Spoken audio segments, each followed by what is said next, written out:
ಅರ್ಶನ, ಮಟಕಿ, ಮೊಸರು, ಹಾಲು, ಬಿಸ್ಕೆಟ್, ಪಾಟಿ ಚೀಲ, ಪೆನ್ಸಿಲು, ಸಾಕ್ಸು, ಬೂಟು, ನೀವು ಸುಡುಗಾಡಿಗೆ ಹೋಗಿ ತೆಂಗಿನಕಾಯಿ ಹೊಡೆದು ಕೂಡ GST ಇದೆ. ಇದು ಯಾಕೆ ಹೇಳ್ತಾ ಇದೀನಿ ಅಂತಂದ್ರೆ, ಬಡವರೆಲ್ಲರೂ GST ಕಟ್ತಾರೆ.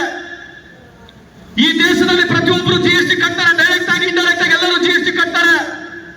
ಆದ್ರೆ ಬ್ಯಾಂಕಿನಿಂದ ₹1 ಸಾಲ ಮನ್ನಾ ಆಗೋದಿಲ್ಲ. 16 ಲಕ್ಷ ಕೋಟಿ ಉದ್ದಿಮೆದಾರ ಸಾಲ ಮನ್ನಾ ಆಯ್ತು. ನಾವಿವತ್ತು 3 ಲಕ್ಷ ಕೋಟಿ ನಿಮಗೆ ಕೊಟ್ರೆ, ಈ ದೇಶದಲ್ಲಿ ಅದಾನಿ ಅವರ ಆದಾಯ 2016 ಇಸ್ವಿನಲ್ಲಿ 64,000 ಕೋಟಿ ಇತ್ತು. ಇವತ್ತು ಅದಾನಿ ಅವರ ಆದಾಯ 15 ಲಕ್ಷ ಕೋಟಿ ಇದೆ.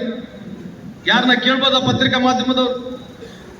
ಗುಜರಾತ್ನಲ್ಲಿರ್ತಕ್ಕಂಥ ಮುಂಡ್ರಾ ಪೋರ್ಟ್ ನಲ್ಲಿ 21,000 ಕೋಟಿಯಷ್ಟು ಡ್ರಗ್ ಸೀಸ್ ಆಗುತ್ತೆ. ಮುಂಡ್ರಾ ಪೋರ್ಟ್ ನಲ್ಲಿ ಅದಾನಿ ಅವ್ರಿಗೆ ಕೊಟ್ಟಿರ್ತಕ್ಕಂಥ ಪೋರ್ಟು 21,000 ಕೋಟಿಯಷ್ಟು ಡ್ರಗ್ ಸೀಸ್ ಆಗುತ್ತೆ. NIA ದವರು ಹೇಳ್ತಾ ಇದ್ದಾರೆ, ಇದು ದುಡ್ಡು ಪಹಲ್ಗಾಮ್ ಟೆರರಿಸ್ಟ್ ಆಕ್ಟಿವಿಟೀಸ್ಗೆ ಫಂಡ್ ಆಗಿದೆ ಅಂತ ಹೇಳ್ತಾ ಇದ್ದಾರೆ. ನಾನು ಹೇಳ್ತಾ ಇಲ್ಲ, ಇದ್ರ ಬಗ್ಗೆ ಈ ದೇಶದಲ್ಲಿ ಚರ್ಚೆ ಇಲ್ಲ.